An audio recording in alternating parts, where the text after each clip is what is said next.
আসসালামু আলাইকুম এভরিওয়ান, সবাই কেমন আছেন? চলে আসলাম পরের ব্লগ নিয়ে।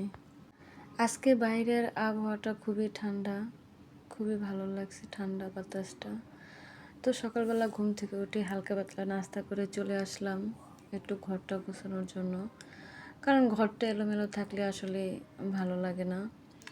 তো ঘরের একটু দেয়ালে আশেপাশে একটু ময়লা ধুলোবালিও জমেছে।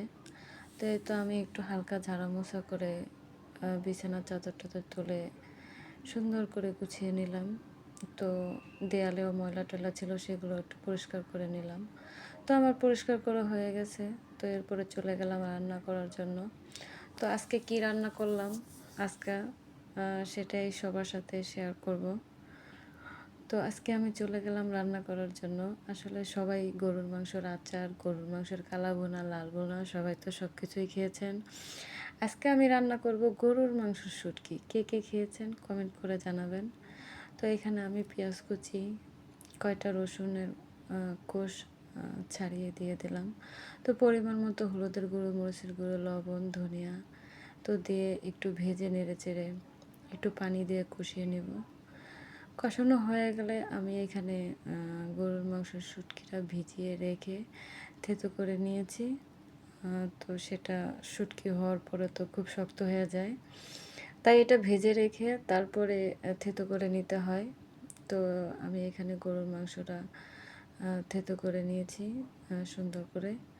তো এখন এটা আমি এখানে দিয়ে দেব।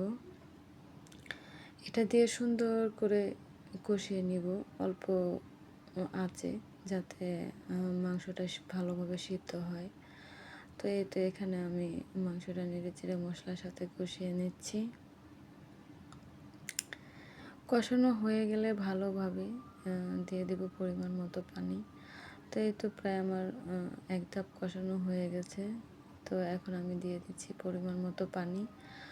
তো পানিটা দিয়ে সুন্দর করে ঢাকনা দিয়ে দেব, কারণ এটা একটু সিদ্ধ হতে একটু সময় লাগে। তো ভালোভাবে সিদ্ধ করে নেব। এর ফাঁকে আমি আজকে একটু ডাল ভুনা করব। তো ডাল ভুনা করার জন্য এখানে আমি কিছু মসুরের ডাল, পেঁয়াজ কুচি, রসুন কুচি, কাঁচামরিচ, একটা টমেটো দিয়ে সামান্য হলুদ গুঁড়ো, মরিচ গুঁড়ো, আদা বাটা দিয়ে সুন্দর করে মেখে বসিয়ে দেব। তো ডাল ভুনাটা আমি বেশিরভাগ হাতে মাখিয়ে বসাই, কষিয়ে বসাই না। তো এই তো সুন্দর করে মশলা টশলা দিয়ে তেল দিয়ে হাতে মাখিয়ে এটাকে তো সুন্দর করে বসিয়ে দিলাম। তো আজকে রান্না আমার গরুর মাংসের শুটকি, ডাল ভুনা। কারণ ছোট বাবু বেশি কিছু রান্না করতে পারি না, কারণ ছোট বাচ্চা রেখে ঝটপট রান্না করতে হয়। তো মাঝখানে আমার বাচ্চার খিচুড়িটাও রান্না করে নিয়েছি। তো এই তো ডাল ভুনাটাও বসিয়ে দিয়েছি। তো এই চুলায় আমার শুটকি রান্নাটাও হয়ে গেছে। তো দেখতেই পাচ্ছেন কত সুন্দর লোভনীয়। আসলে যারা যারা খেয়েছেন তারা একমাত্র বলতে পারবেন এটার টেস্টই হয় একটা আলাদা। আসলে গরুর মাংস কালা ভুনা এক টেস্ট, লাল ভুনা এক টেস্ট, আচার এক টেস্ট, এই শুটকির টেস্টটা একটা আলাদা টেস্ট। সবাই ট্রাই করে দেখবেন। আসলে খুব আলাদা একটা টেস্ট, মজাই হয়। তো এদিকে আমার ডালটাও হয়ে গেছে।